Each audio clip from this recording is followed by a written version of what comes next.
할렐루야, 아멘. 자, 말씀을 증거하겠습니다. 우리 웨슬리 목사님의 지도력이 도대체 어디서 나왔는가 궁금합니다. 이분이 1703년 태생이시고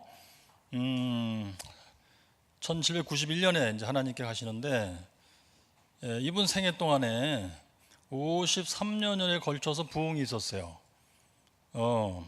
그런데 이 언제부터 부흥이 시작되느냐 했을 때, 이분이 이제 여러분 잘 아시다시피 1738년 이분 연세 35세에 5월 24일 날 회심을 체험하죠. 그 회심은 그분이 처음 예수 믿고 죄사함 받으며 거듭나는 체험이에요. 원래 오늘 예배 시간에도 11시 예배 시간에도 말씀드렸는데요, 그게 성령의 증언, 네가 하나님의 아들이다 하는 성령의 증언을 받은 사건이에요, 사실. 그러면서 이제 그때부터 부흥의 운동이 이제 설설 막 일어나기 시작해요. 그러면서 53년을 가는데, 이게 이제 쭉 막 상향 발전한 게 아니고요, 제가 연구해 보니까 이렇게 태국 무늬를 그리면서 진행이 돼요.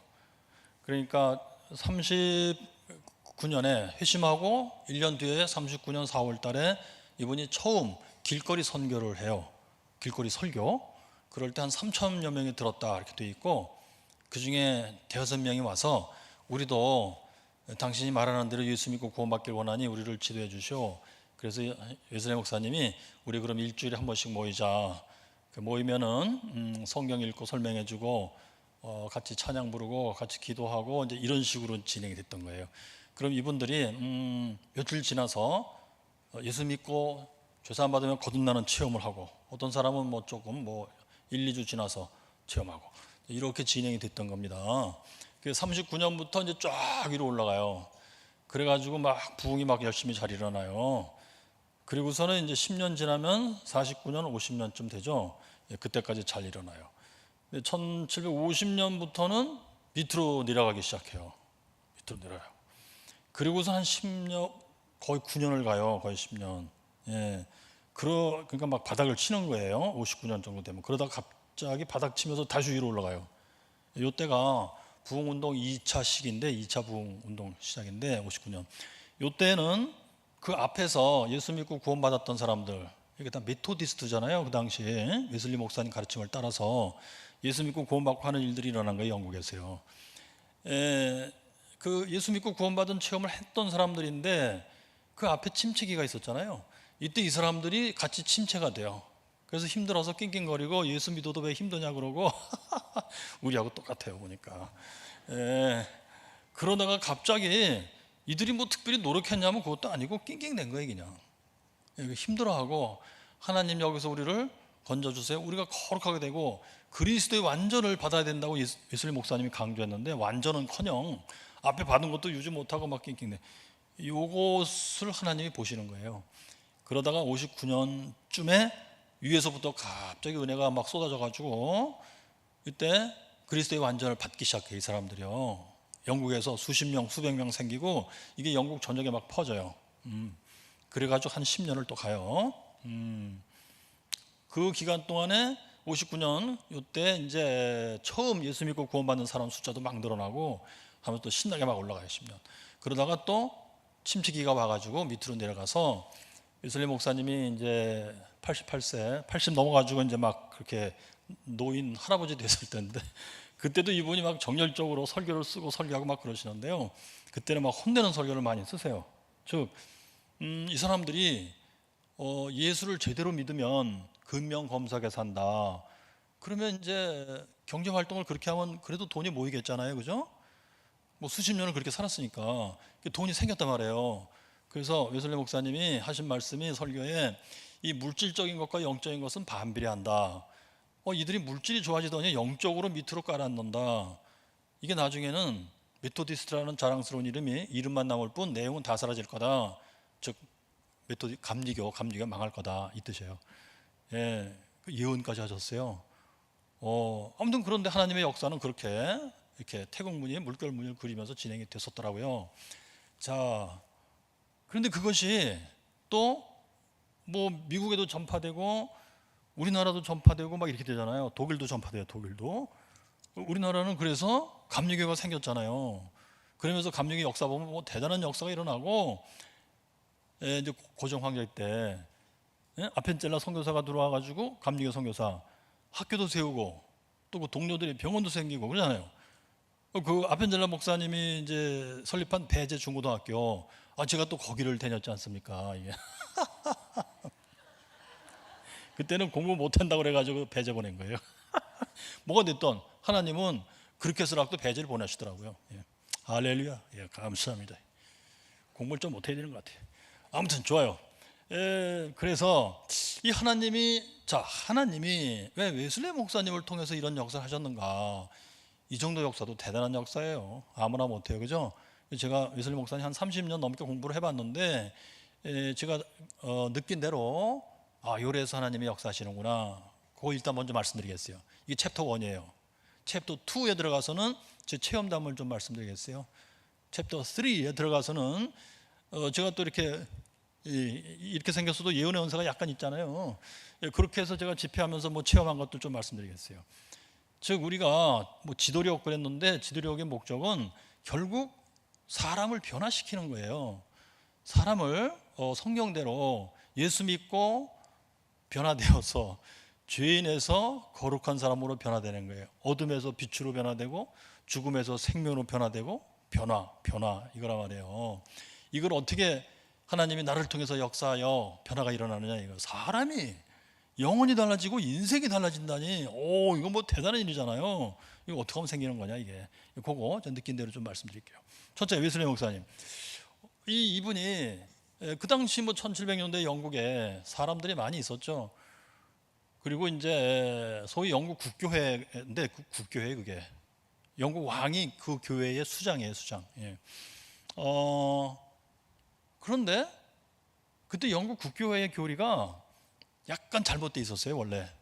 즉 사람이 일단 뭐 몇 살이 됐던 이제 교회에 나와, 그러면서 교회에서 세례받고 그러면 이제 신앙생활이 시작됐다는 이겁니다. 믿음이 있다고 봐요. 근데 그 믿음이 조금 틀렸어요, 내용이. 뭐냐면 성경도 하나님 말씀이고 교회 가르침도 진리고 맞고, 근데 인정하겠다 이거예요. 그게 믿음이었어요. 인정하겠다, 동의한다. 그럼 어떻게 해야 돼? 행동으로 이렇게 옮겨서 이렇게 실천해야 되겠죠? 그 실천으로 옮겨야 또 믿음이에요. 이거 복잡하게 설명하면 여러분 또 점심 드시고 아주 졸려 죽겠는데, 복잡하게 하면 저 사람 괜히 불렀다, 다음부터 부르지 마라 또 이러실 것 같아갖고 좀 착하게 해야 되는데 제가. 좋아요. 믿음 있고 행동이 있다, 그럼 뭐 다 맞을 것 같죠? 그게 아니에요, 여러분. 사실은 엄격히 얘기하면 오직 믿음으로 해요. 행동은 거기서 이제 나오는 거예요. 거기서 이거 한 학기 동안 배워야 되기 때문에 복잡한 거예요. 그러니까 물으려고 하지 마세요. 위험해, 묻지 마세요. 먼저 질문 들어온 게 있어갖고 위험한 질문을 하셨기 때문에 제가 할 수 없이 대답하겠습니다. 어떤 분이신지 모르겠는데요. 제가 눈 감고 기도하는데 이거 싹 놓고 가셨어요. 제가 아까 설계했잖아요. 거기에 교수님. 이 첫 문장부터 무서워요. 교수님. 로마서 8장 18절에서 19절. 거기 설교하실 때 피조물의 부활에 대해서 말씀하신 부분에 대해 궁금합니다. 강아지도 다시 신령한 모습으로 부활한다고 하셨는데요. 이 말씀 하셨죠, 그죠? 그러니까 이제 내가 키우던 강아지가 죽어서 그래서 뭐 화상을 했던, 땅에 묻었던 뭐 이렇게 됐어요. 근데 나중에 예수님 재림하시고 물질 세상을 폐지하시며 신령한 소재로 그러니까 비물질로 하나님께서 새하늘과 새 땅을 창조하시고 그런다. 그때 인간은 죽은 자들이 다 부활한다 그랬죠. 그래서 예수 믿고 거룩하게 산 자들은 예수님께서 재판하시는데, 잘했다 충성된 종들아, 나랑 같이 영생으로 가자 하면 이제 삼위일체 하나님과 영원히 복락 가운데 산다 이거고, 그렇지 않은 자들은 꺼지지 않는 불에 들어가서 영원히 고통을 당하리라 이거죠.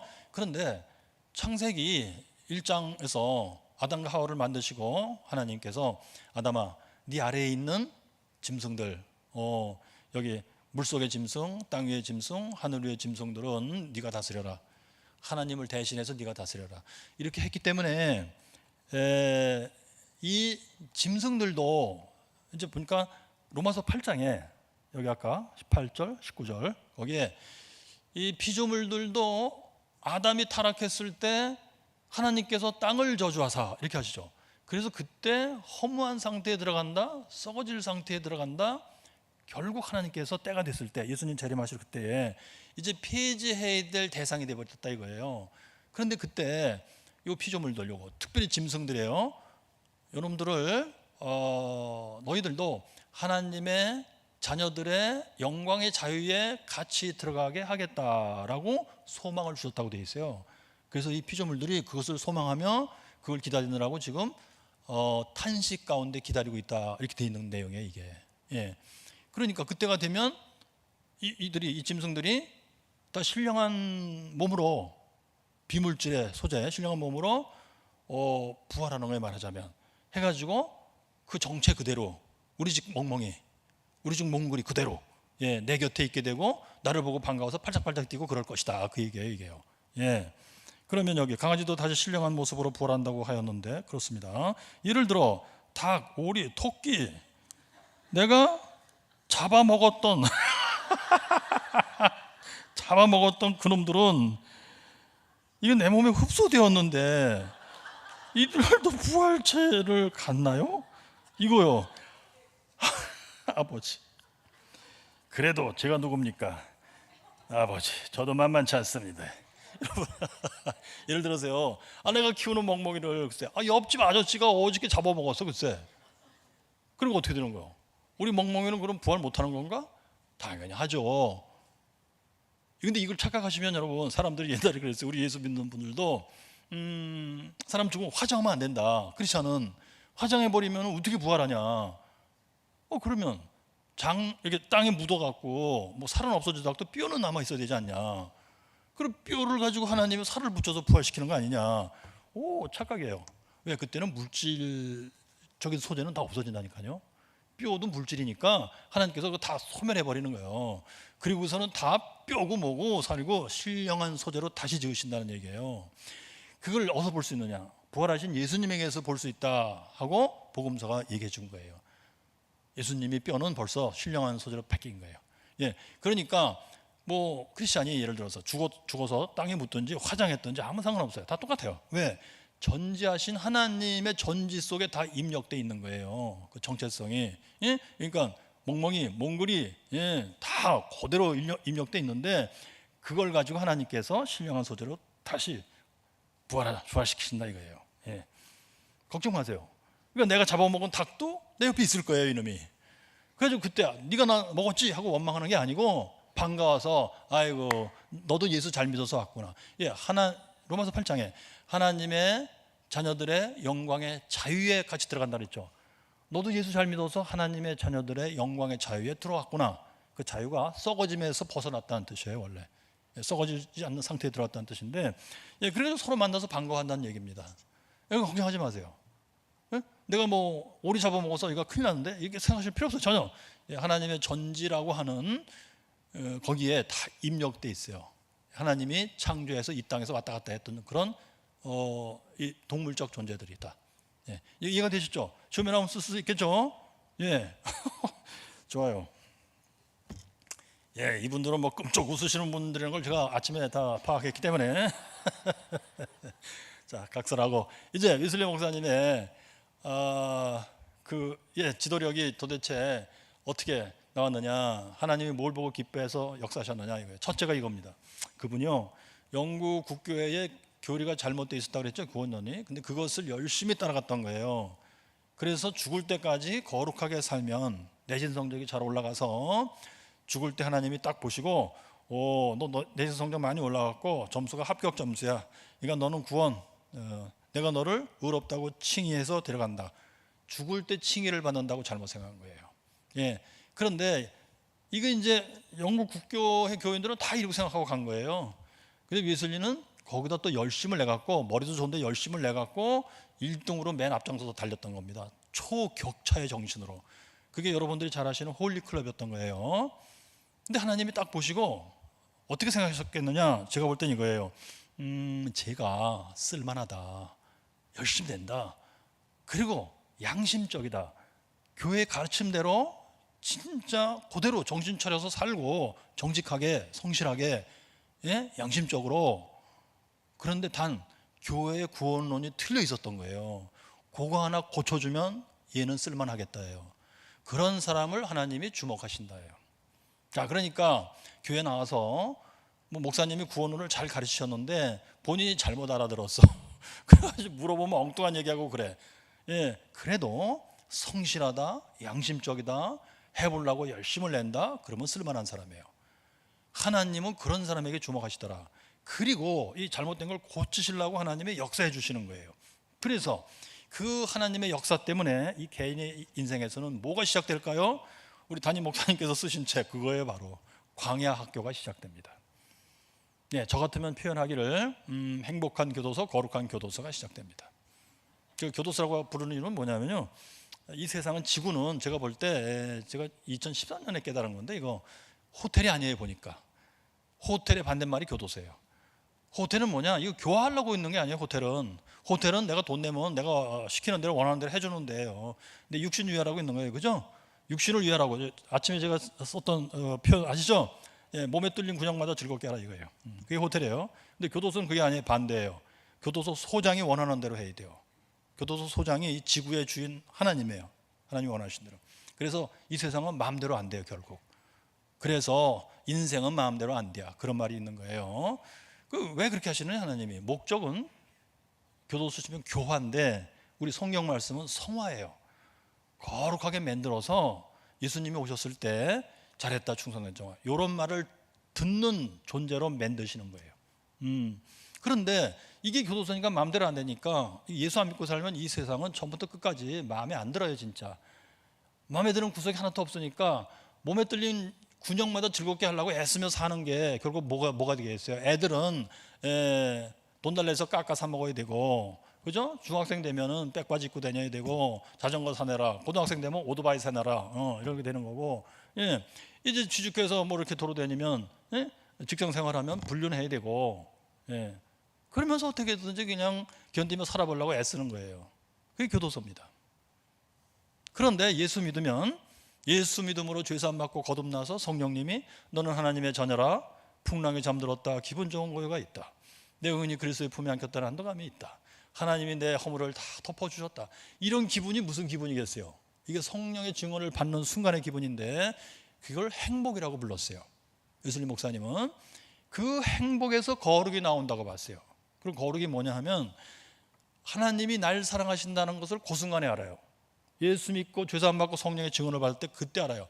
하나님이 날 사랑하신다 하신 적 진짜구나, 이게. 그래서 내 인생에서 처음으로 진정 하나님을 사랑하는 그런 심령, 영혼이 된다, 이거예요. 하나님을 진정으로 사랑하는 게 거룩의 핵심이에요.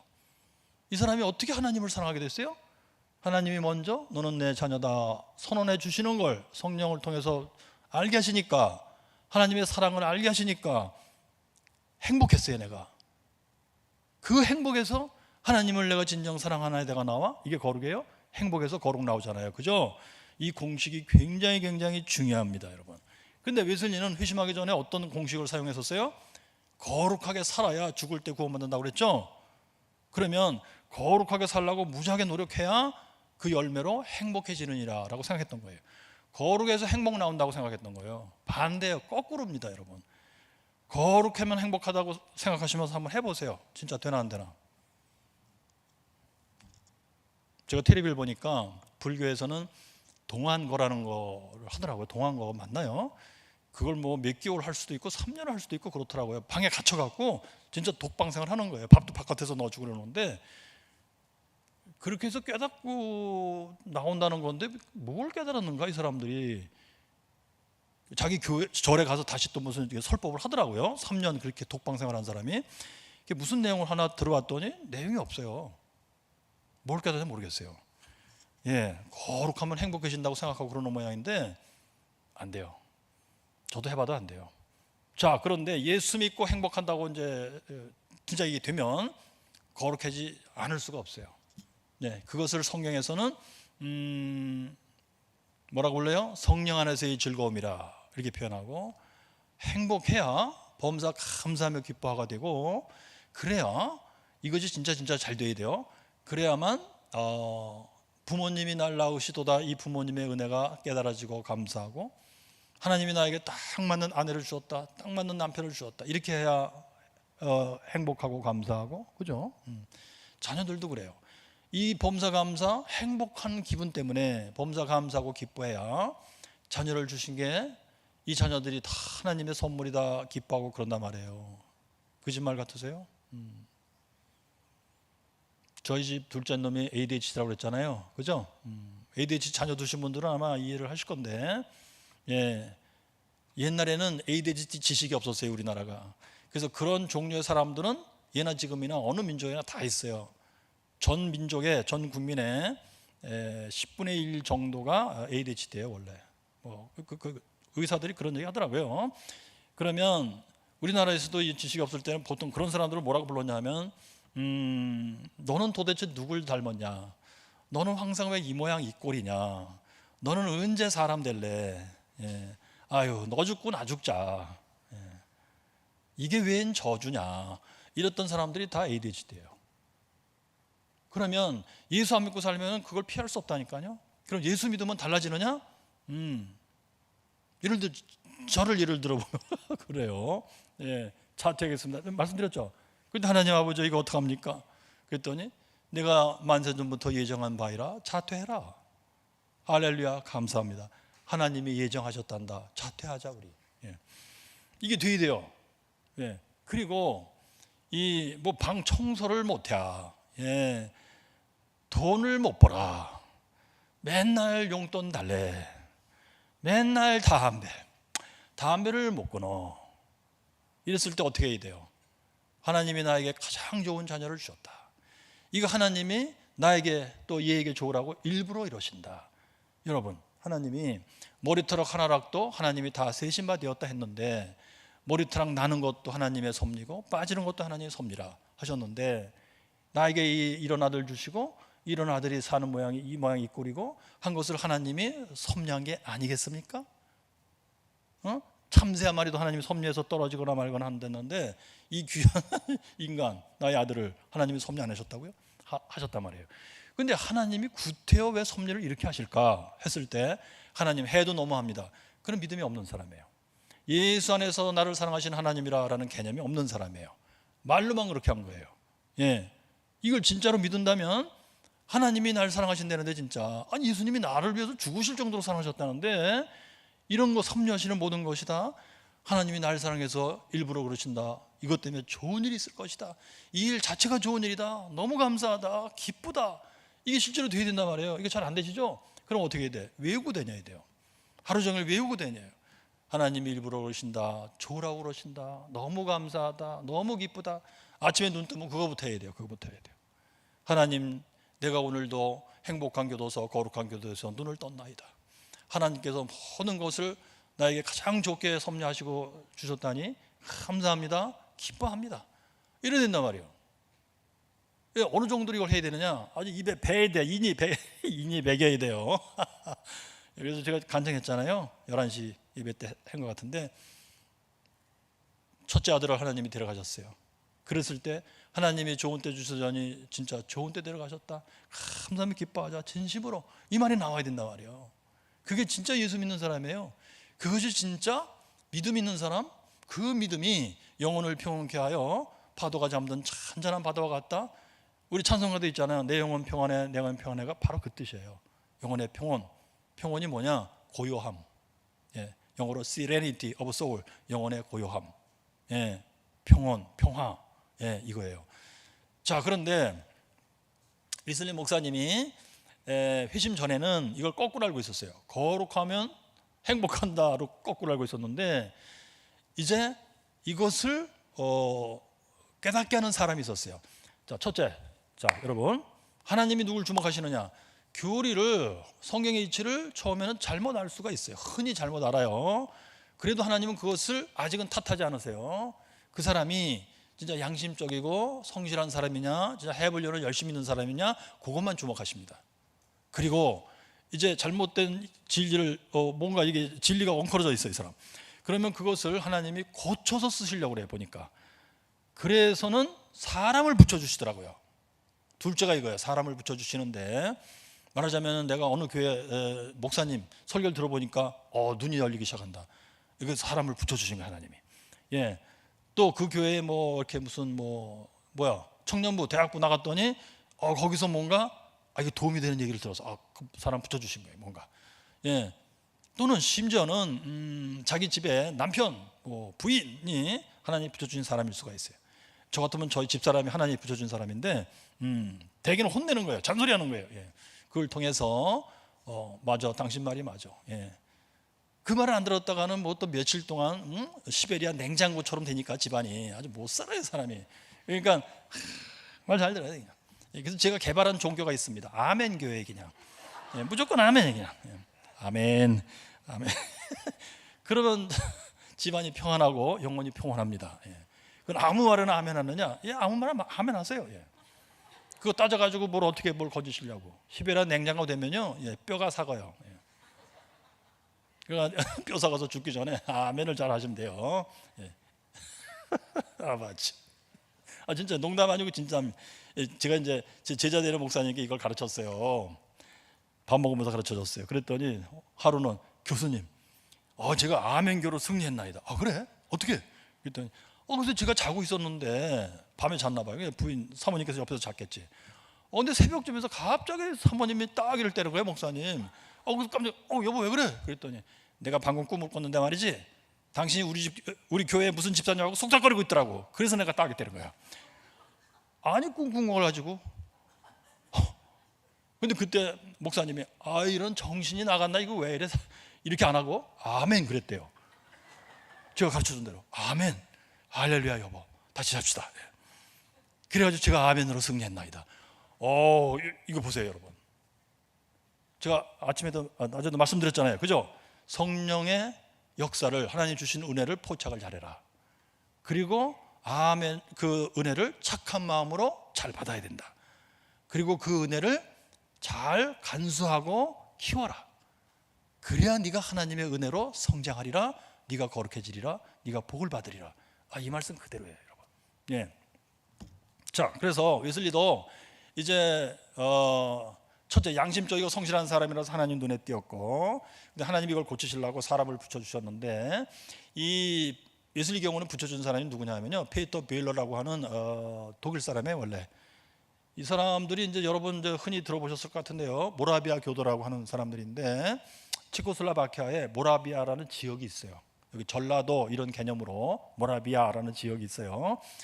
거기에 살던 사람들인데, 근데 종교 개혁을 이제 막 하잖아요. 그때 뭐 루터니, 후슨이라는 사람, 그쪽 지역은 후스라는 사람인데, 그것 때문에 개신교가 되는 사람들이에요. 로마 가톨릭에 이제 저항하고 반대하고 저항한 사람들이죠. 근데 그 지역은 옛날부터 오랜 세월 가톨릭이기 때문에 핍박이 이제 시작됐어요. 그래서 이들이 독일로 피난을 왔어요. 거기 이제 체코슬라바키아하고 독일하고 옛날에 접경 지역 같은데, 거기가 삭슨 지역인가 그래요, 이름이. 바로 거기에요. 거기로 넘어와서 찐젠도르프라고 하는 이제 독일의 영주 도움을 받으면서 이제 그 신앙 공동체를 이루고 살게 되는데, 이 사람들이 선교율이 굉장히 강렬했어요, 그때. 지금도 그렇더라고요. 근데 그 중에 이제 한 페토 벨라라는 사람이 영국에 와서 배를 타고 미국으로 선교를 떠나려고 했던 사람인데, 마침 그때 웨슬리 목사님은 미국에 선교사로 갔다가 실패하고 영국으로 다시 돌아왔을 때예요. 이게 하나님의 역사인데요. 여러분, 우리가 교회 생활할 때는 뭐 여러분들이 또 교회에서 더 활동적으로 해서 뭐 지도를 하고, 뭐 교회 학교 지도하고, 청년부 지도하고, 어디 선교 나가서 지도하고 이런 거 있잖아요. 그렇게 할 때 이 하나님께서는, 전지하신 하나님이 전체의 설계도 시간표를 다 갖고 계시더라고요. 그래서 각 사람이 그 세미한 부분까지 하나님은 굉장히 세밀하게, 아주 미세한 부분까지도 다 아주 뭐 톱니바퀴 맞물리듯이 이렇게 쫙 인도하시는 게 있더라고요, 보니까. 웨슬리도 그랬어요.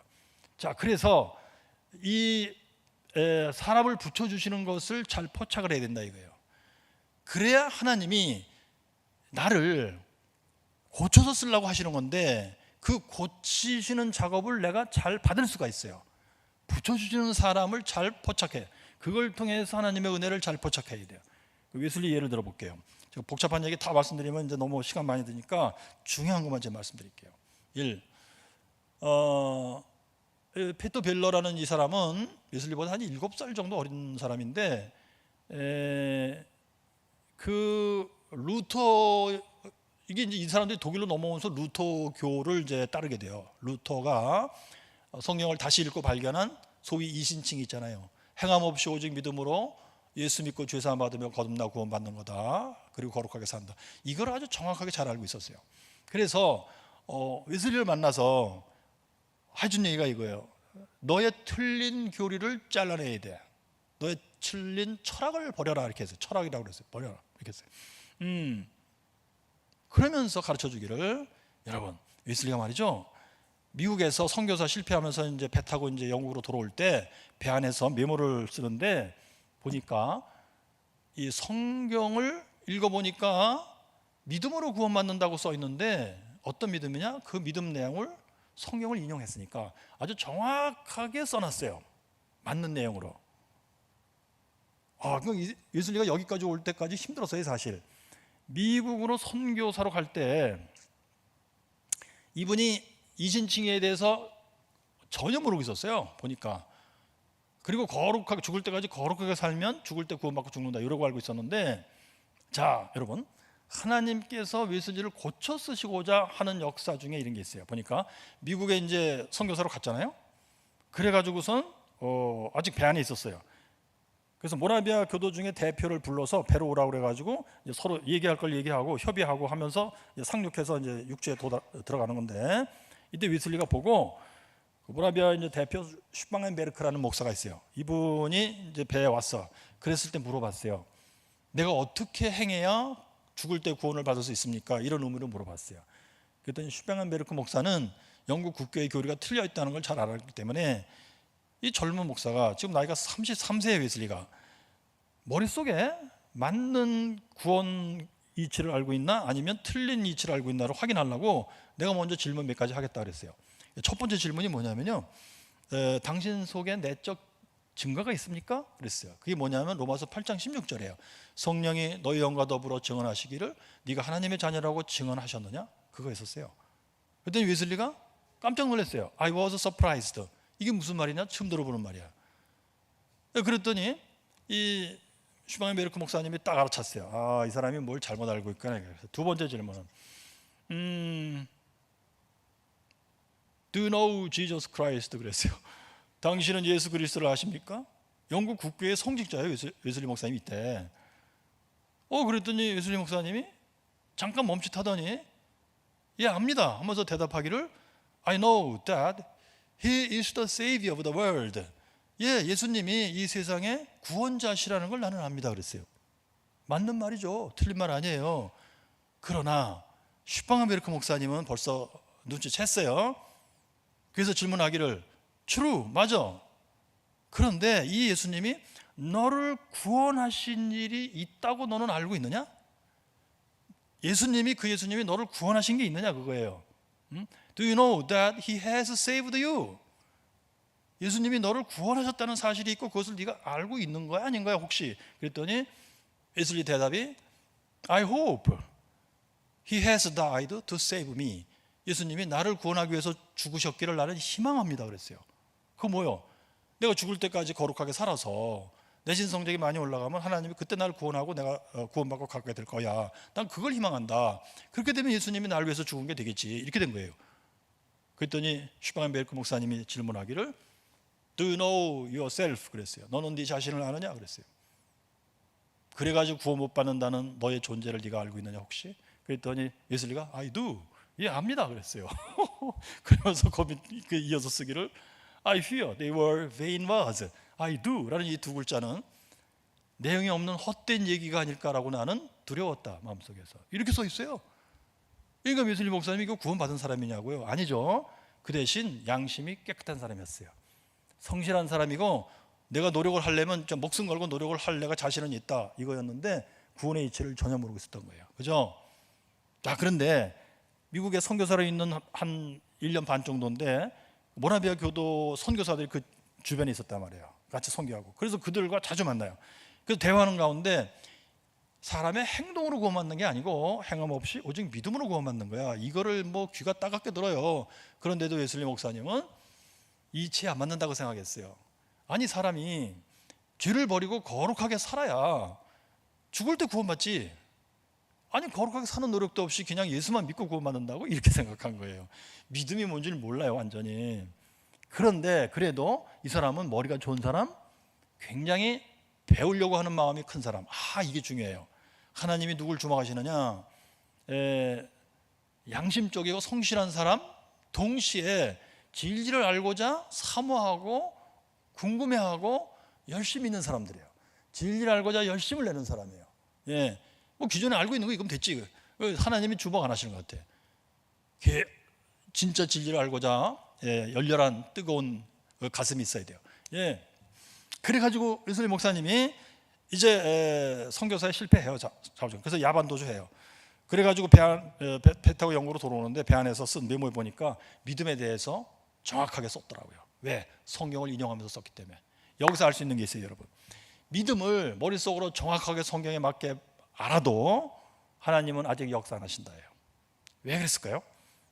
웨슬리가 그 당시 아주 치명적인 오류를 갖고 있었는데 뭔가 하니 이거예요.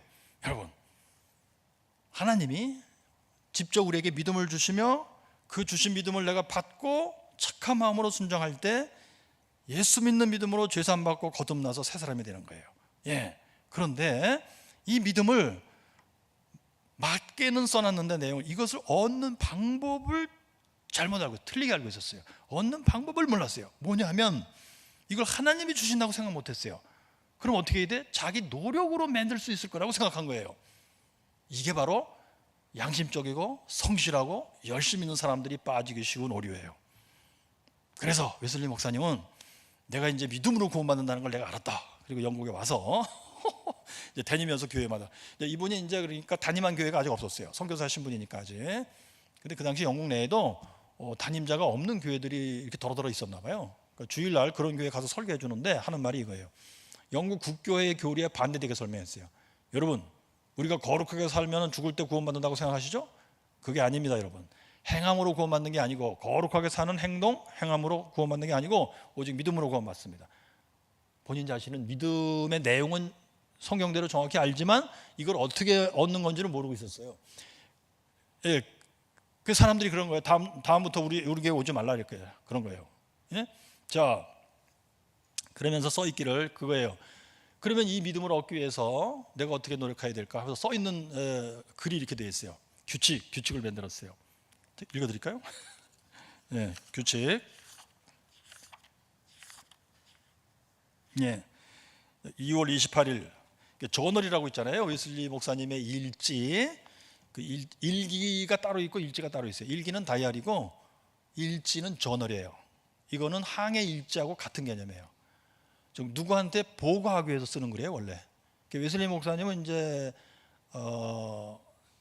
1735년 10월일 거예요. 그때 선교사로 출발해요. 그때 영국에 있는 선교협회의 재정적 지원을 받으면서 출발하거든요. 그래서 이 선교협회에다가 보고를 해야 될 입장이 된 거예요. 그때 전화를 기록하기 시작해요. 항해 일지도 이 2등 항해사가 선주에게 항해 이 일정을, 항해 동안에 일어난 일을 보고하기 위해서 쓰는 거예요. 이거 매일 기록하는 게 아니고 중요한 일들을 기록해요. 그래가지고 자기가 쓰고 싶은 대로 쓰는 건데 아주 재밌어요. 어떤 항해 일지는 이런 게 있어요. 배가 결국 해안에 무슨 암초에 걸려갖고 침몰하는 장면인데 이 사람들은 막 겨우겨우 이제 어떻게 해서 이제 육지로 나왔어요.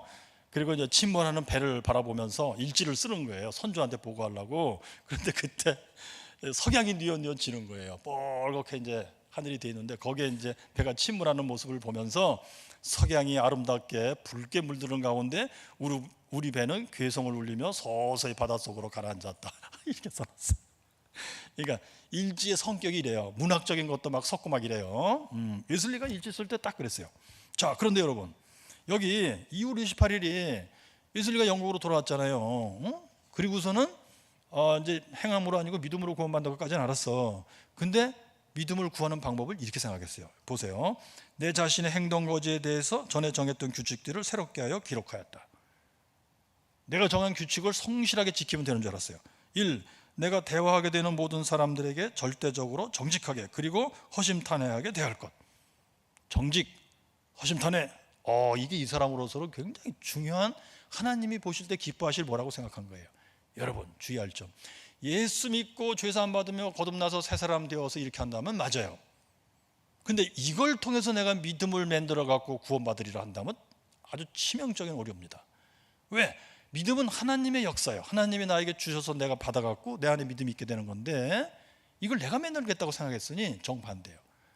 사도 바울께서 로마서 10장에 유대인들을 향해서 너희들이 하나님에 대한 열심이 있으나 지식이 없은 거로 하나님의 진리를 제대로 몰라서 너희들이 힘써 자기 의를 세우느라고 힘을 써가지고 하나님께 대적하고 있다, 이렇게 쓴 거예요. 웨슬리가 지금 그러고 있는 거예요.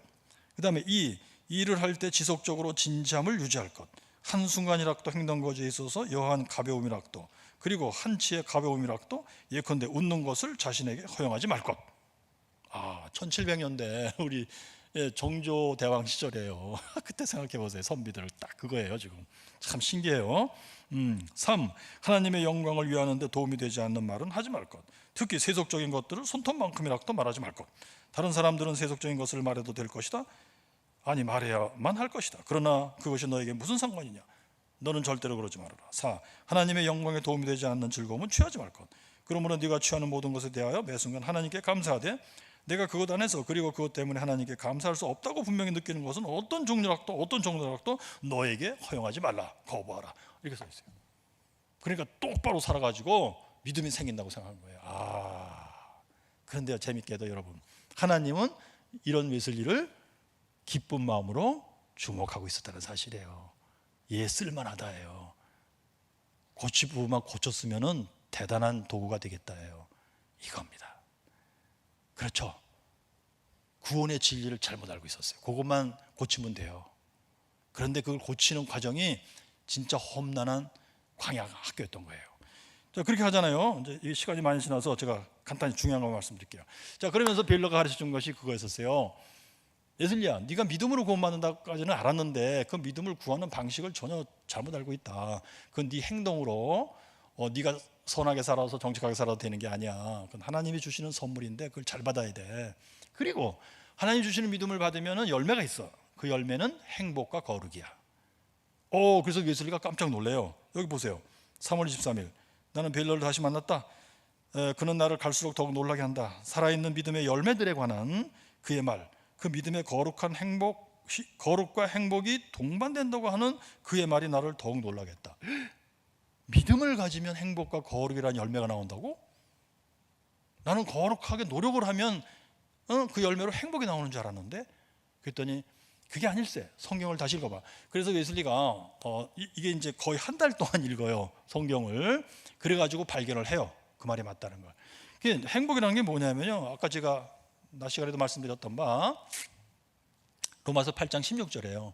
예수 믿고 죄사함 받고 거듭날 때 성령 하나님이 나에게 와서 너는 하나님의 자녀라 하고 증언해 주시는 걸 받는 순간이 행복이에요. 풍랑이 잠들었다, 기분 좋은 고요 같다, 그거 있잖아요. 그게 행복이에요. 그러면 이 사람은 이제 거룩해질 수밖에 없는데, 요한일서 3장에 이 하나님부터 난 사람이잖아요. 하나님부터 난 자는 죄를 짓지 않는다라고 써 있단 말이에요. 죄를 짓지 않는 것의 핵심이 뭐냐? 하나님을 사랑하고 거기서 나오는 바 이웃을 사랑하고, 그것이 엔진이에요. 거룩의 엔진이에요. 이거 성경에 있는 걸 이렇게 발견했어요. 확인했어요. 맞다 이거예요. 자, 그런데 여전히 웨슬리 목사님의 이 깐깐한 머릿속에서는 질문이 또 있었는데 뭐냐면 이 믿음이 한순간에 생긴다는 걸 이해 못했어요. 왜 그럴까요? 이분은 말이죠, 지금까지 이제 교회 다니면서 배운 게 뭐냐면 이 사고방식이 대수학적인 사고방식이에요. 조금씩 성실하게 노력해서 계속 모아나가는 거예요. 1 더하기 1 더하기 1 더하기 하면 적금 붙듯이, 그죠? 기회 붙듯이. 이게 매달 넣으면은 액수가 커지잖아요.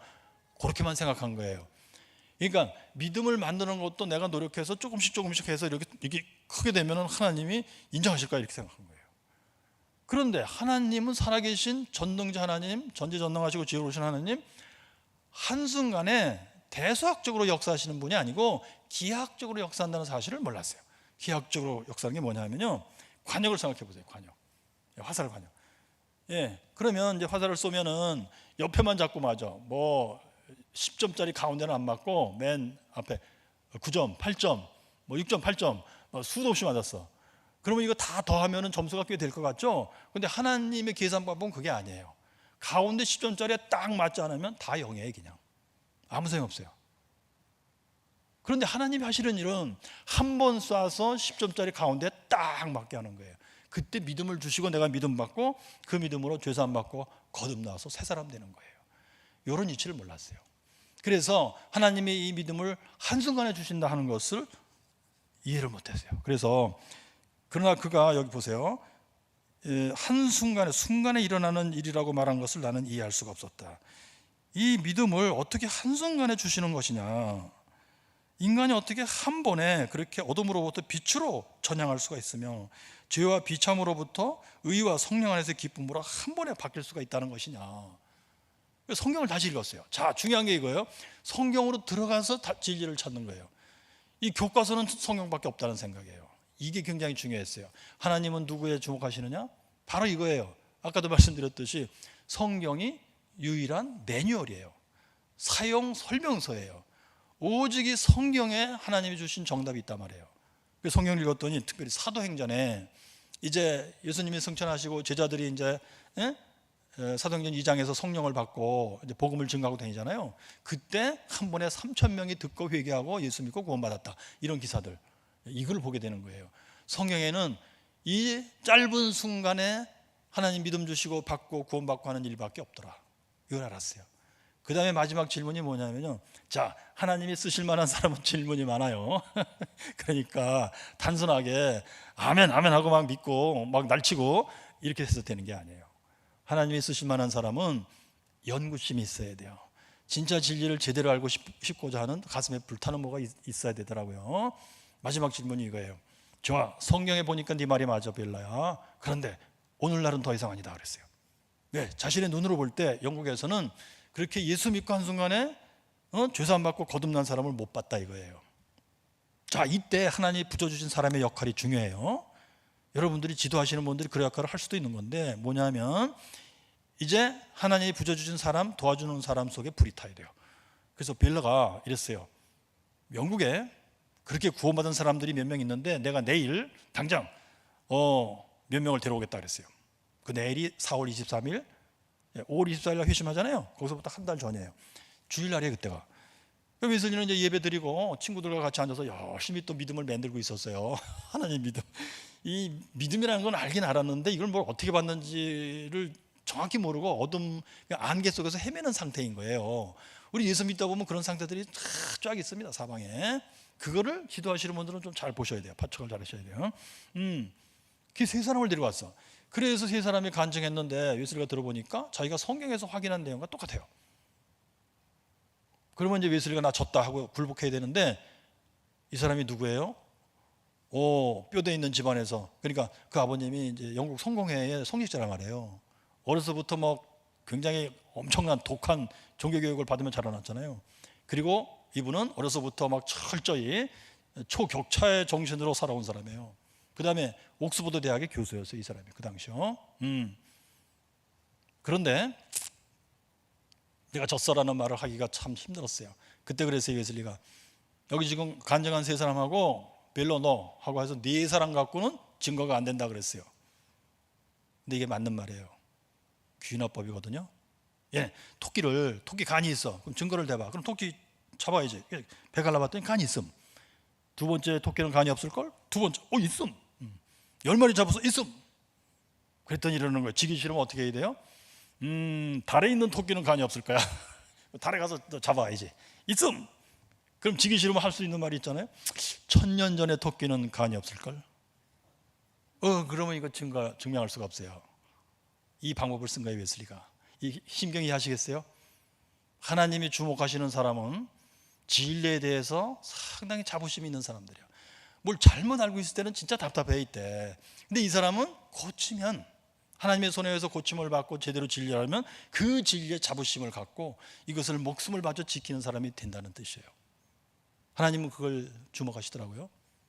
그때 하나님이 붙여준 사람 베일러가 가슴에 불이 타올라야 돼요.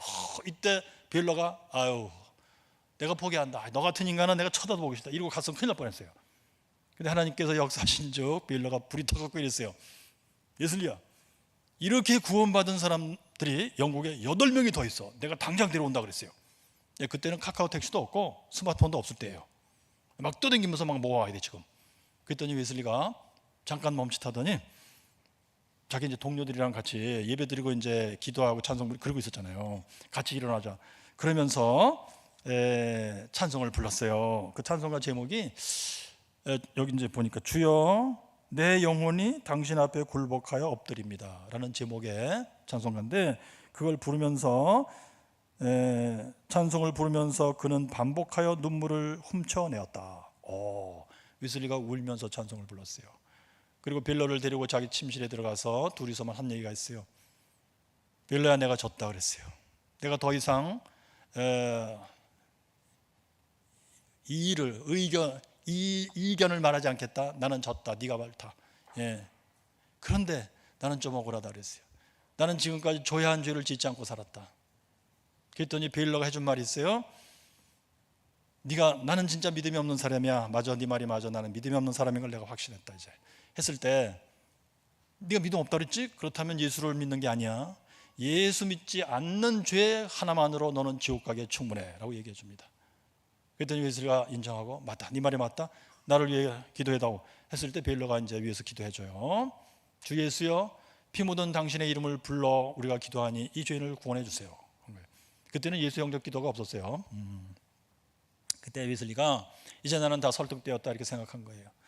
그러면서 지금까지 내가 모르고 그랬지만, 즉 집에서부터 종교교육을 아주 강하게 받아서 모르고 그랬지만 영국 국교의 잘못된 교리 때문에 내 노력으로 구원받는 건 줄 알았는데 알고 보니까 이것은 자기의라는 거였다. 자기의. 로마서 10장에 자기의. 이제는 내가 알았으므로 이걸 버리겠다.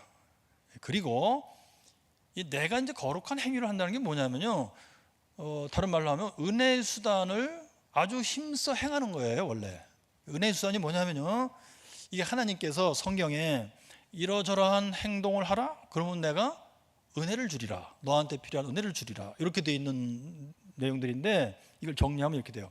하나님 쪽을 향해서 하는 행동들이 이렇게 정리되어 있어요. 그것은 예배를 드리는 것, 성경을 듣고 읽고 묵상하는 것. 성경을 듣는 건 설교를 듣는 거예요. 성경을 들어라 읽어라. 그리고 기도를 하라. 여러 가지 종류의 기도 다 여기 들어가요. 그리고 성만찬을 받으라. 그리고 그 음식을 때를 따라 시를 따라 그 음식을 하라. 이렇게 된 거예요. 이게 하나님 보시라고 하는 행동이에요. 그걸 하나님 보시고 계시다가 기뻐하실 때 은혜를 주신다는 거예요. 필요한 은혜를. 그리고 이웃 인간을 향해서 하는 행동들이 이렇게 쫙 있어요. 인간은 영혼과 몸으로 구성되어 있다 그래갖고 영혼을 위해서 해주는 행동은 전도예요. 복음을 가르쳐 주라예요. 그리고 몸을 위해서 해주는 일이 바로 구제예요. 굶은 자를 먹여라, 헐벗은 자를 입혀라, 병든 자를 돌보라, 등등 있잖아요. 그런 것들이에요. 이런 행동을 열심히 했는데 웨슬리가 이 이신칭의 이치를 모르고 했을 때에는 이런 행동을 통해서 내가 내신 성적이 올라가면서 죽을 때 구원받는다고 생각한 거예요. 근데 이제 그것이 아니라는 걸 알았잖아요. 그러면 은혜의 수단 내가 안 해야지. 그렇게 하면 또 틀리는 거예요. 왜? 하나님이 이런 행동을 하라고 명령하신 거예요, 성경에.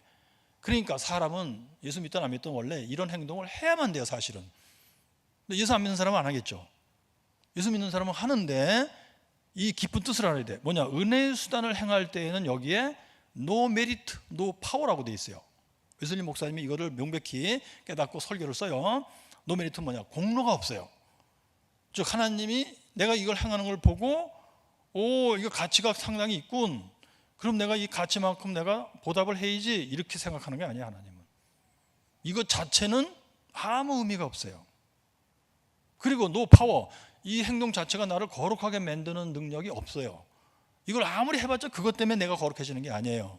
그럼 뭐예요? 하나님 자신이 기뻐하시니까 은혜를 주겠다고 약속한 대로 은혜를 주는 거예요. 공로 때문이 아니고 기뻐하시기 때문에. 은밀히 보시는 아버지가 갚아주시리라. 요거에 바로. 그리고 이걸 행함으로써 내가 거룩해진다고 하는 건 뭐냐? 이거 자체가 나를 거룩하게 만드는 게 아니고 하나님이 은혜를 주시기 때문에 그 은혜가 나를 거룩하게 만드는 거예요. 하나님의 역사로. 이런 이치입니다. 근데 여러분, 이 은혜의 선 자체가 나를 거룩하게 하는 능력이 있으라고 생각하는 게 어딘지 아세요? 로마 가톨릭입니다. 그러니까 거기서는 성만찬 받잖아요. 미사 드릴 때마다. 그 예수님의 이제 신부님이 이제 포도주는 신부님만 마시지만 이제 평신도들은 예수님의 몸을 받아. 그럼 그 몸이 들어가서 이게 거룩한 거야. 이게 들어가가지고 나의 일부분을 거룩하게 만든다고 생각해요.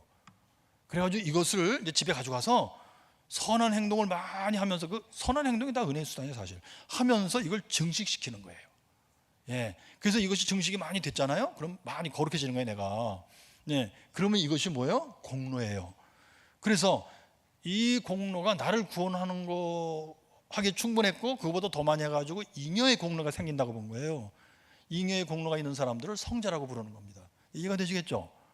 그러니까 개신교는 이걸 반대한 거예요. 그래서 은혜의 수단 사용은 누구나 해야 되는데 노 메리트 노 파워다. 웨슬리 목사님이 이걸 몰랐어요. 회심 전에 이걸 깨닫고 이제 내가 자기 의를 다 버리겠다. 그러니까 이게 은혜의 수단 행할 때 정신을 새롭게 하는 거예요. 오직 하나님의 손에 달려 있습니다. 이제 내가 행할 때 하나님이 보신다는 의식을 갖고 하나님이 기뻐하시기를 내가 원하는 거예요. 그리고 하나님이 값없는 은혜로 값없이 나에게 약속한 은혜를 주시는 거예요. 그 은혜가 신비로운 능력이 있고 역사가 있어 갖고 내 영혼에 변화를 일으키는 거예요. 믿음의 상태라는 변화를 일으키는 거예요. 예수 그리스도 안에서 아버지가 나를 사랑하셨다 하는 확신을 갖게 하는 거예요. 그게 믿음의 아주 핵심이에요. 그게 은혜 때문에 그런 거예요. 자, 그렇게 하면서 내가 은혜의 수단을 열심히 사용하는 가운데 하나님이 이 은혜를 주실 때까지, 이 은혜 믿음이에요. 그때는 칭의의 믿음이에요. 처음 예수 믿고 구원받는 그 믿음이에요. 이 믿음을 하나님이 주실 때까지 나는 간구하겠다. 여기 뭐가 있어요? 이것이 대수학적인 사고를 버렸다는 뜻이에요. 내가 아무리 죽으라고 노력해도 그것 때문에 믿음을 주시는 게 아닌 거예요. 하나님 마음에 달려 있어요. 하나님 마음 엿장수 마음대로 해요. 내가 죽으라고 아무리 노력해도 하나님이 안 줘. 그럼 끝이에요 그냥. 근데 내가 뭘 조금 했든 많이 했든 상관없이 하나님이 보시고 기뻐하실 때 하나님이 주시면 내가 받는 거예요. 그냥 하나님이 주시는 것에 내가 매달려 있어요. 오직 그거밖에 없어. 내가 죽으라고 해도 하나님이 안 주시면 그만이야. 그렇지만 내가 이렇게 노력하는 걸 하나님이 보시고 모른 척 하실 리가 없다요. 이게 하나님에 대한 신뢰입니다. 그죠? 이거조차를 하나님이 보시는 거예요. 그러니까 그 하나님을 향해서 주실 때까지예요. 언제 줄지 몰라요. 그러면서 진행이 돼요. 4월 23일부터 5월 24일까지 한 달 동안 진행되잖아요. 그럴 때 이분이 이제 중요한 게 있어요. 하나님이 주목하는 사람의 또 특징. 나 자신 아직 구원 못 받았어. 그래도 이게 진리니까 만나는 사람마다 이걸 가르쳐줘요. 마차 타고 갈 때 앞에 있는 사람한테 가르쳐줘. 행함으로 구원받는 게 아닐세. 영국 국교의 교리는 틀린 거야. 오직 믿음으로. 이 믿음도 하나님이 주시는 거야. 이 믿음의 열매는 행복과 거룩이야. 성경에 보면 다 써 있다고. 이 믿음을 네가 받을 거야. 그 순간에 네가 죄사함 받으며 거듭나는 사람이 되는 거야. 그러면 마차 타고 가다가 그 얘기를 듣는 순간에 이 사람이 믿음을 받고 새 사람이 되는 거예요. 막 거짓말 같죠? 그런 게 있더라고요. 제가 좀 이따가 제 자신의 이제 경험담을 말씀드릴 때 좀 하나 예를 들어볼게요. 여러분 또 길 가다가 이제 사람 만나서 그 얘기 하잖아요. 그럼 막 거기에서 막 칭의 받고 막 새 사람 되는 거예요. 그리고 웨슬리보다 나이가 한 9살 정도 어렸나? 찰스 웨슬리가 둘이 같이 동역한 동생이죠. 찰스 웨슬리는 뭐 며칠 전만 해도 영국 국교의 교리를 따라야죠. 이상한 소리 하느냐 그랬는데 이 사람이 예수님을 체험하면서 자기 형보다 먼저 중생한 거예요. 예수 믿고 죄사하고 중생. 얼마나 좋아. 근데 웨슬리 입장에서는 기분이 어떻겠어요? 거지 같다 이거예요. 이렇게 노력하는 나한테는 왜 하나님이 꿈쩍도 안 하시고 이렇게 쉽게 사람들은 거듭나게 하시고 왜 이러시느냐 이거야. 그런데 여러분 이것이 바로 하나님이 주목하시는 사람의 불타는 가슴을 표현하는 말이에요. 그걸 제가 소개해 드릴게요. 소개하고 뭐고 이놈아 집에 가야 되겠다. 이것만 말씀드릴게요. 아버지. 자, 저 사람은 이것만 말씀드릴게요 하고 한다 무시하더라. 벌써 파악하신 것 같아. 그러거나 말거네요. 나는 이길수 목사님께 이르는 수밖에 없어. 목사님, 나는 돈 받은 대로 했나이다. 돈 받은 만큼 해야 돼 제가. 자, 이거예요 여러분. 두 가지를 이 웨슬리 목사님이 24일 체험하기 전에 두 가지를 가슴에 품고 있었는데 이게 굉장히 중요합니다. 하나는 웨슬리를 값없이 한없이 만세전부터 사랑하신 불타는 아궁이처럼 뜨거운 가슴에 하나님 예수 그리스도를 소개해 준 거예요. 이거를 베일러가 이제 영국에서 항구로 가가지고 배 타고 미국으로 가기 전에 런던을 떠났어요. 웨슬리하고 이제 떠났어요. 그래가지고 구태여 거기서 편지를 써서 인편에 보낸 것 같아요. 그 편지에 써 있어요. 그거 좀 이따 읽어드릴게요. 그리고 여러분, 또 한켠에는 웨슬리가 하나님 해도 너무하십니다. 나는 죽어라고 이 진리를 깨달았고 이걸 사람들에게 증거하고 하는데 다른 사람들은 다 그렇게 빨리빨리 구원하시면서 왜 나에게는 꿈쩍도 안 하십니까? 하는 이거 섭섭하기도 하고 뭐라 그럴까 우울증 비슷하기도 하고 힘 빠지고 탈진되는 것 같기도 하고 그런데도 이 하나님을 놓칠 수가 없고 동아줄을 붙들고 막 힘에서 팔은 다 빠져나가는데 아이고 하나님 제발 좀 날 건져주세요 하는 기분 있잖아요. 그것이 있을 때 하나님은 역사하십니다. 제 자신의 개인적인 체험도 그래요. 자, 일단 아궁이처럼 불타는 하나님의 가슴을 소개해주는 편지를 읽어드릴게요. 그래서 하나님이 쓰시는 사람의 역사, 어떤 사람을 쓰시느냐 했을 때 하나님이 이렇게 역사해 주시더라. 옆에 사람을 붙여주실 때 이런 사람을 진짜 잘 만나셔야 돼요. 네, 하나님의 사랑을 잘 가르쳐주고 느끼게 하는 사람을 만나셔야 돼요. 예, 자, 베일러의 편지예요. 나는 그대를 아주 많이 사랑하네. 첫 문장부터 특별해, 그죠? 예, 나는 그대를 아주 많이 사랑하네. 여행 중에, 그러니까 영국에서 미국으로 가는 이제 그 배를 타려고 이제 가는 중이에요. 그대를 많이 생각하고 있네. 그것은 그분의 자비심이 6,000년 전보다도 더욱 많이, 이때 당시 사람들은 하나님이 6,000년 전에 창조했다고 생각했어요. 그대를 향하여 움직인 십자가의 예수 그리스도의 다정한 그 자비심이 그대의 영혼에 나타내지기를 바라서 기도하고 있기 때문일세. 이거 읽으면 기분이 어떠세요 여러분? 그거 있잖아요. 네? 그댄 봄비를 무척 사랑하나요? 나는요 봄비를 생각하면 추억에 깊이 잠겨요. 이잖아요. 그런 기분이에요. 이게 하나님의 사랑을 소개해 줄 때 이렇게 소개해 주는 느낌이 영국엔 별로 없었어요. 아까 웨슬리의 모습 묘사해 드렸죠. 다른 사람하고 얘기할 때 정직할 것, 허심탄회할 것, 진지할 것, 함부로 웃지 말 것, 하나님의 영광을 위한 일이 아니면 절대로 하지 말 것, 하나님의 영광을 위한 오락이 아니라면 너한테 절대로 허용하지 말 것, 거부할 것, 이런 스타일이잖아요. 이래가지고 믿음이 생길 거라고 착각했던 거예요 여러분. 믿음은 그렇게 생기는 게 아니에요. 하나님의 불타는 아궁이 같은 사랑을 느껴야 돼요. 알아야 돼요. 베일러가 그걸 잘 소개해 준 거예요. 그래갖고 여기 보세요. 하나님의 아들이 그대를 얼마나 극도로 사랑하고 있으시며 아직도 그대를 사랑하고 계신 것을 그대가 맛을 보고 그런 다음에는 명백히 보게 되기를, 그래서 그런 다음부터는 그대가 그분을 지속적으로 신뢰하며 그대 자신 속에 그분의 살아계심을 분명히 알게 되기를 바라서 기도하고 있기 때문일세. 이 편지를요 라틴어로 써보냈대요. 그러니까 이제 이 두 사람이 서로 간에 상대방의 언어를 몰랐대요. 잘 못했대요. 그 당시에 이제 지식인들은, 유럽의 지식인들은 라틴어가 공용어예요. 그래서 라틴어 편지인데 웨슬리가 이걸 번역한 거예요. 번역자 웨슬리의 심경이 뭔지를 여기서 느낄 수 있어요. 이 하나님의 이 뜨거운 사랑을 웨슬리는 표현해 본 적이 없어요. 지금까지 영국 국교회가 그런 식으로 하나님을 가르치지 않았단 말이에요. 그러면서 불신앙의 죄를 알기 바라네. 하나님의 이 사랑을 네가 의심한다면 불신앙이야. 그대가 아직 그 불신앙을 극복하지 못했다면 그대는 바로 오늘, 그러니까 하나님은 널 이렇게 뜨겁게 사랑하고 계신 지가 벌써 오래됐으니까 착각하지 말고 지금 오늘 사랑해. 하나님의 사랑을 지금 인정하고 네가 하나님을 사랑해. 그거예요. 오늘 예수 그리스도의 피를 통하여 그 불신앙을 극복하는 것을 스스로 보기 바라네. 뒤로 미루지 말게 그대 예수 그리스도를 믿으라고 간청하네.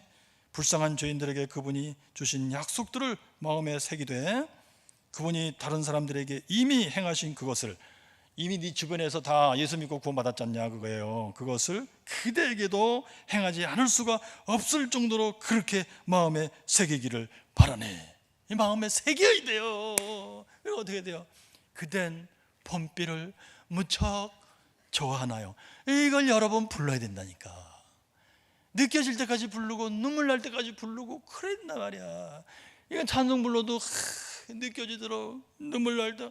오늘 찬송 인도하시는 역시 목사님께서 주의 종이 다르더라고요. 점심 먹고 힘들 때인데도 막 25시 영화에 나오는 그 주인공의 표정 같자고 25시까지 가는 거야 너는 무조건. 그렇게 가야 돼. 그렇게 가야 느낌이 온다니까. 한두 번 불러서 안 돼 이거. 예. 그래서 1700년대 사람도 똑같아 보니까. 그래갖고 결코 말하지 않는 그분의 사랑은 얼마나 크며 말로 다 표현할 수 없으며 결코 마르지 않는 것인지 분명히 그분은 지금 도울 준비가 되어 있으시네. 단지 우리의 불신앙이 그분을 막아서 돕지 못하게 하는 것뿐일세. 주님이 그대를 축복해 주시기를. 믿음, 사랑, 가르침, 성도들의 교제, 그 한마디로 우리가 신약 성경 안에 가지고 있는 모든 것 안에서 거하라. 그대의 형제 베터 벨라가. 1700년의 편지 이게요. 자, 이렇게 편지를 받고 마음속에 이것이 형성됐겠죠. 그죠? 한편에 이게 있어야 돼요.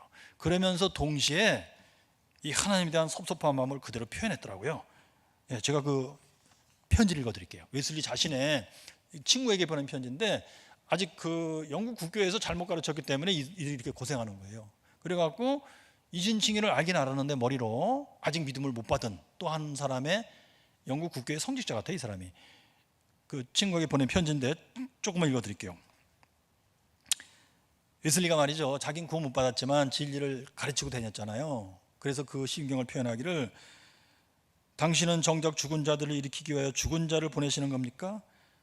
그렇습니다. 당신은 보내기를 원하는 자를 보내십니다. 여기 보시면 느낌이 있잖아요. 아이고 하나님, 나를 쓰시면서 왜 나는 안 구원하지 않습니까? 이거요. 그리고 자비를 보이고자 하는 자에게 자비를 보이십니다. 아멘. 당신의 뜻대로 하시옵소서. 당신이 말씀하시면 가룟 유다도 마귀를 내쫓을 것입니다. 하나님이여, 웨슬리 나는 가룟 유다입니다. 맞습니다. 그래도 나를 구원해 주세요. 그러면서 여기 나는 하나님의 저주 아래 놓여 있다. 아직 구원받지 못했으니까 나의 생각, 나의 영혼의 모든 기질들이 하나님의 형상과 그 위에 쓰여진 병을 지니고 있어야 마땅하다는 것을 나는 안다. 그러나 나는 얼마나 하나님의 영광으로부터 멀리 떨어져 있느냐. 나는 온갖 혐오스러운 것으로 가득 차 있으며 그 죄들을 속죄할 만한 것이 내 속에 없다. 하나님의 진노를 옮길 만한 어떠한 선한 것이 내 안에 없다. 나의 기도, 나의 기도, 여기 이제 은혜의 수단을 열심히 했다고 그랬잖아요. 그것들이 그 자체로서는 속죄를 받아야 할 것들이다.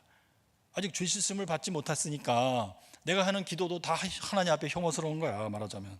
이제 사실은 좀 그게 아니거든요. 하나님이 기뻐하시면서 보고 있어요 지금. 근데 아직 예수님의 피로 씻어지기 바로 직전이에요. 그럴 때는 하나님이 혐오스럽게 보는 게 아니고 지금 주목하고 계시는 거예요. 쟤 조금만 고치면 쓸만하다. 하나님 자신이 기대하시는데 어느 정도 수준에 올라와야 돼. 이 사람이 믿음을 받을 만한 수준에 올라와야 되는데, 그 믿음을 받을 만한 수준인 게 뭐냐 하면요, 벨라가 지금 얘기한 이 만세전부터 널 사랑한 하나님에 대한 뜨거운 가슴이에요. 그 가슴이 아직 덜 된 거예요. 그러면서 은근히 하나님을 원망하는 마음이 약간 있어요.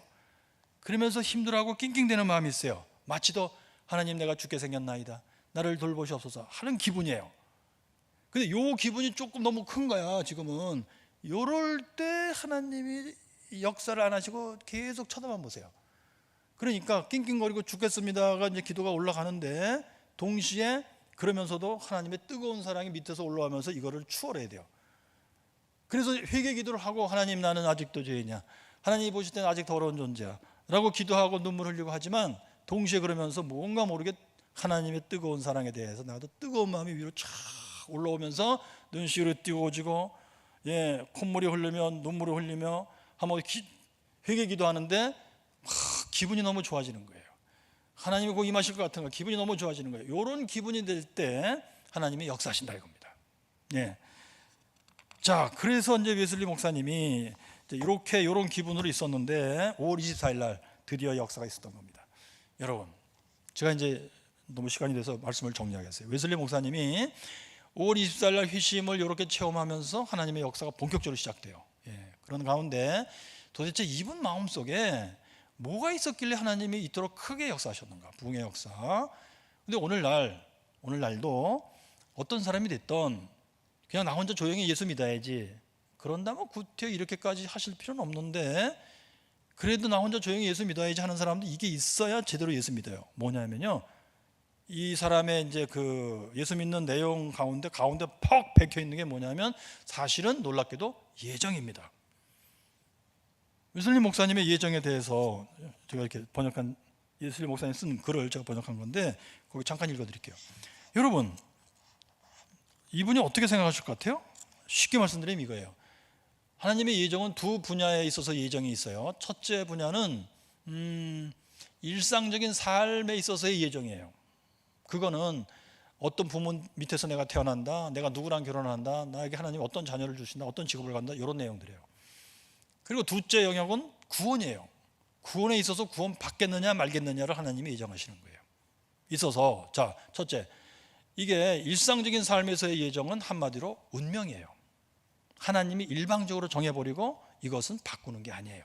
제가 읽어드릴게요. 자, 하나님의 주권은 창조주로서의 주권이에요. 절대 주권은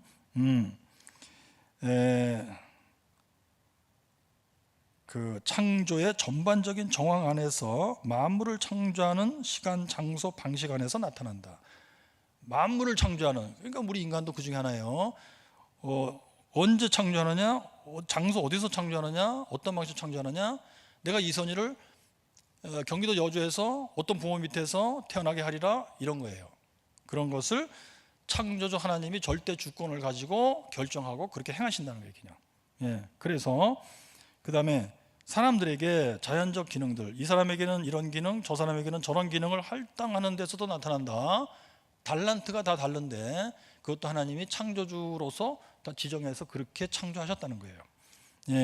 그리고 각 사람의 출생에 동반되는 시간 및 장소, 그리고 그 이외의 다른 외적 상황들, 부모, 친척들을 부여하는 데서 나타난다. 부모도 지정해 주시고 친척도 지정해 주신다. 또 하나님의 교회를 교하기 위하여 성령의 여러 가지 은사를 분여하는 데서도 나타난다. 교회에서도 이제 은사 이렇게 저렇게 주시잖아요. 그것도 하나님이 만세전에 예정하신 대로 행하시는 거예요. 또 모든 이 지상에서 일시적으로 누리는 일들, 즉 건강, 재물, 친구들 및 영원하지 않은 모든 것, 영원하지 않은 것은 구원과 상관없다는 얘기예요. 그것을 지정해 주시는 모든 것에서 절대 주권의 하나님, 창조주로서의 하나님의 절대 주권이 나타난다. 그거예요. 아주 쉽게 하면 그거예요. 일상적인 삶에 있어서는 하나님이 만세전에 예정하신 그대로 섭리하시고 정한 대로 막 일방적으로 나가는 거예요. 운명이에요. 놀랍게도. 그런데 중요한 게 있어요. 하나님이 이것을 각 사람에게 절대로 알려주지 않으신다는 사실이에요. 각 사람은 몰라요, 자기 운명을. 그럼 어떻게 해야 돼? 각 사람들은 내 인생을 어떻게 살 거야 해서 연구하고 궁리하고 근심하고 고민하고 막 이래야 되는 거예요. 근데 결국 그렇게 해서 이제 이루어진 일을 믿음이 있는 사람이라면 뒤돌아볼 때 다 알아요. 아, 하나님이 만세전에 정하신 대로다. 그럼 기분이 어때야 돼요? 예수 그리스도 안에서 나를 사랑하신 하나님이 나에게 좋으라고 그렇게 예정하시고 그렇게 인도하시고 그렇게 섭리하시고 이루어 오셨구나. 감사하며 기뻐합니다. 이렇게 하는 게 정답이에요. 그죠? 그런데 하나님이 지정했다면 아, 재수없다 진짜. 이런 믿음 없는 사람이야. 더 이상 얘기할 수 있는 게 아니야. 예. 그러니까 믿음이 없으면 이 얘기 해줄 수가 없어요. 믿음이 있어야지. 그런데 이제 구원에 있어서는 여러분, 하나님께서 구원의 이치를 두 가지를 정하셨어요. 믿으면 구원, 안 믿으면 지옥. 이렇게 된 거예요. 그러면 이것을 각 사람은 알아서 선택해야 돼요. 그러니까 이 세상에 태어나기도 전에, 그럼 어디서? 하나님의 전지 안에서예요. 전지 안에는 이선희가 벌써 들어있어요. 만세전에. 그때 하나님이 물어봐 나한테, 믿고 구원받을래? 안 믿고 지옥 갈래? 그럼 거기서 이선희가 저도 모르는 건데 믿고 구원받겠나이다를 선택하는 거예요. 그럼 그때 하나님이 그래 알았다, 너는 택자다라고 정해 주시는 거예요. 근데 반대로 어떤 사람이 나 믿을래요 그러면 너는 불택자다라고 정하시는 거예요. 그럼 택자 불택자가 결정되는 방식이 뭐예요? 본인이 선택한 대로예요. 예. 그런데 이것을 하나님이 역시 각 사람에게 안 알려주시는 거예요. 각 사람은 몰라요, 자기가 택자인지 불택자인지. 그래서 본인들은 이제 예수 믿으라고 이제 전도를 받으면 고민하고 연구하고 이렇게 되는 거예요. 그러다가 예수 믿겠습니다 이렇게 되면서 교회 다니고, 교회 다니다 보면은 신앙생활을 하게 되고, 그러면 이제 이 성경을 잘 배우면 구원의 확신을 갖게 되고, 내가 택자구나 이렇게 확신을 갖게 되고, 이런 식입니다. 그러면 예수 믿었다가 버리고 나중에 또 다시 믿음 회복하고 이런다, 그럼 그 사람은 만세전에 그렇게 결정되어 있기 때문에 그래요. 그래서 결국은 믿었다가 안 믿었다가 막 이런 사람도 있어요. 그러면 결국 어떻게 되느냐, 이 사람은 구원이냐 아니냐 했을 때 마지막 순간에 뭘 하느냐 이거예요. 마지막 순간에 예수 믿고 살다가 갔느냐예요. 그럼 구원받은 사람이에요, 택자예요. 근데 잘 믿다가 믿음 버리고 내내 그러다가 믿음 없이 죽었다, 그럼 그 사람은 불택자예요. 그러므로 우리는 이제 예수를 이제 잘 믿는 분들은 어떻게 되느냐, 옆에 사람을 구원하고자 할 때 끝까지 매달려야 돼요. 이 사람이 어떤 경로로 갈지 몰라요. 예, 안 믿는 것처럼 그러다가 나중에 하나님의 역사를 믿을 수도 있는 거예요. 그 희망을 버리지 않고 기도해주고 하는 거예요. 예, 그러니까 제가 이제 한 번은 강화도에 이제 집회를 갔었는데, 이제 제가 기도해드린다 그랬잖아요. 그러니까 연세가 많으신 권사님들이야, 이제 할머니 80도 넘으셨어요. 이분들이 기도 받으러 오셨어. 근데 한결같이 그 교회는 이상하게 남편들이 젊을 때는 같이 교회 다녔는데 교회 그만둔 지 뭐 10년도 넘고 15년도 넘고 막 이렇게 된 거예요. 제가 그랬어요. 남편 교회 다니시냐? 아니다. 그럼 기도하시냐? 그랬더니 기도해도 아무 소용없어요. 제가 집회 다니면서 그 얘기를 처음 들어봤어요. 기도해도 아무 소용없어요. 근데 이것이요, 오늘날 시대에 예수 믿으시는 분들의 이 정신세계에 모르는 사이에 겨들어온 마귀예요. 기도해도 아무 소용없다. 이것 때문에 유럽은 벌써 무너졌어요. 여러분 생각해 보세요. 기도하면 하나님의 응답이 턱턱 있다. 뭐 어떤 건 일주일 기도했더니, 어떤 건 한 달 기도했더니, 어떤 건 1년 기도했더니 응답이 턱턱 있다. 그러면 교회 안 나오겠어요? 다들 나옵니다. 나오지 말래도 나와요.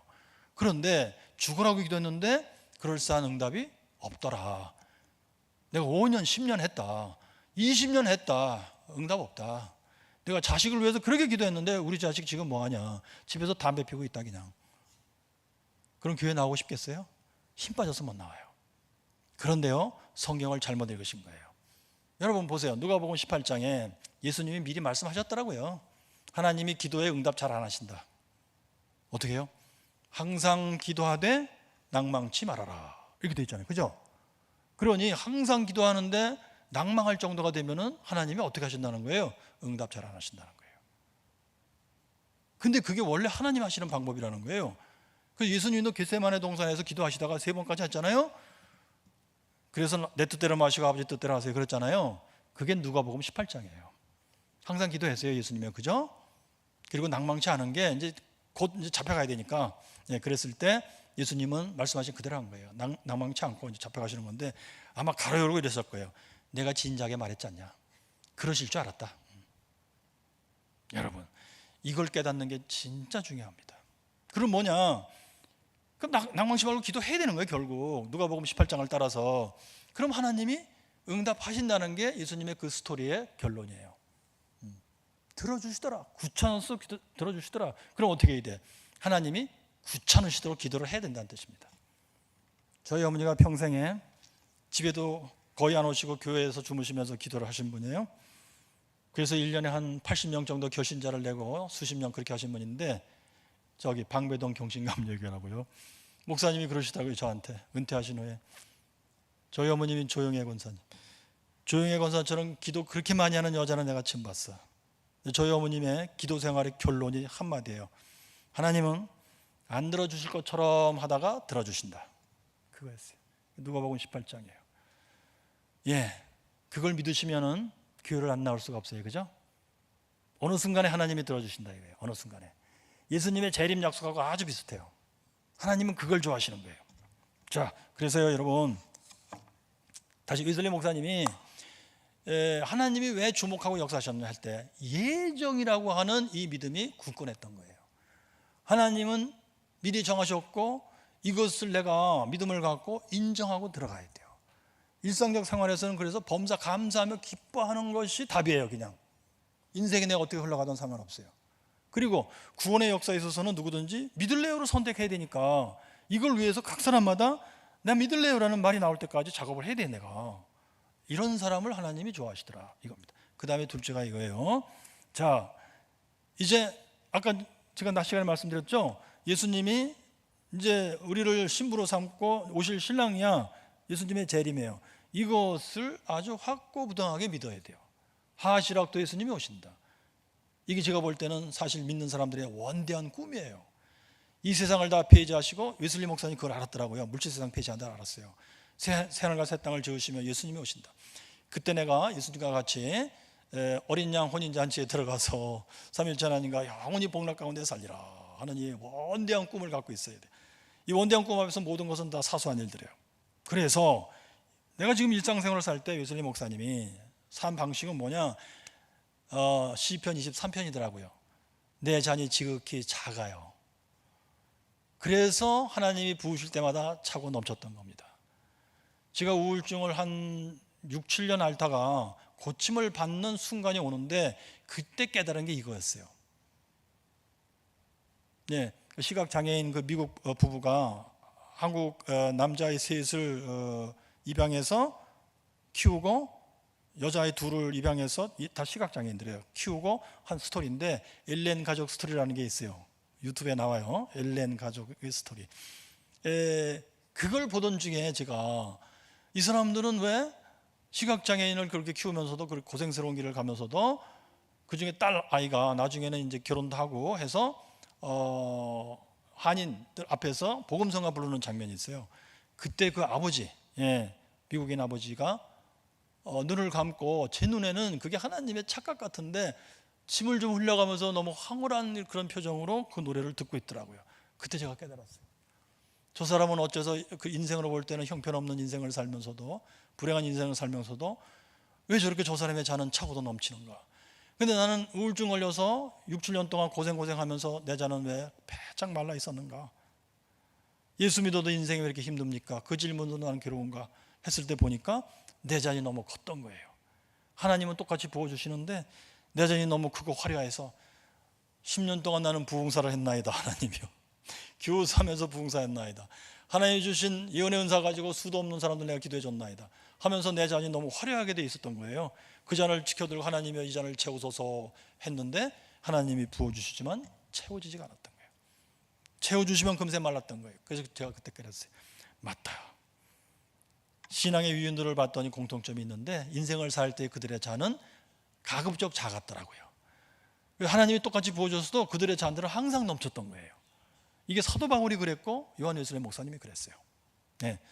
자, 그 다음에 또 이쪽으로 성령의 증언을 받아가지고 이것을 굉장히 귀히 여기며 보존하는 사람들의 마음속에 나는 하나님의 자녀라 성령의 증언을 말하자면 늘 듣고 다니는 사람들이에요. 그래서 마음이 풍랑이 잠들고 기분 좋은 고요가 있고 마음이 따뜻한 사람들이에요. 예. 그리고 이쪽 편에는 담대함이 있더라고요. 예. 인생에서 어떤 일을 당하든지 그것을 능히 뚫고 나가는 아주 눈썹 하나 흔들리지 않는 담대한 사람들이에요. 사도 바울 같으면은 사도행전 보니까 이제 구제 연보를 모금해 가지고 이제 예루살렘 가서 전달해 줘야 되는데 그걸 가면 사람들이 너 잡으려고 기다리고 있으니까 가지 말라 그러잖아요.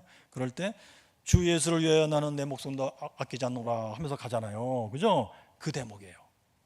예, 그것이 담대함이에요. 그래서 아주 한없이 따뜻한 마음이 있으면 그 맞은편에 아주 담대한 강철 같은 마음이 있더라고요. 그 이쪽에는 완대한 꿈이 있어요. 주 예수님 조만간에 오시리라 있고 그 반대편에는 가급적 작은 잔이 있더라고요. 이런 사람으로 만들어서 쓰시더라고요, 하나님이. 예, 그래서 요한 웨슬리 목사님도 모습이 똑같아요. 예, 그분의 지도력은 근원이 이것이다. 예, 하나님이 고쳐서 쓰시더니 진짜 제대로 고치셨어요. 그러니까 예수 믿는 사람들은, 하나님이 통하여 역사하시는 사람들은 한결같이 이런 모습을 갖고 있어요. 예, 그러니까요, 여러분들도 하나님 주시는 은혜를 잘 포착하셔야 돼요. 하나님 붙여주신 사람을 잘 포착하셔야 돼요. 그리고 진리를 향한 그 호기심이 있고 사모함이 있어야 돼요. 그리고 이것을 이 진리를 깨달으면 나도 한번 해봐야지, 이런 마음이 있어야 돼요.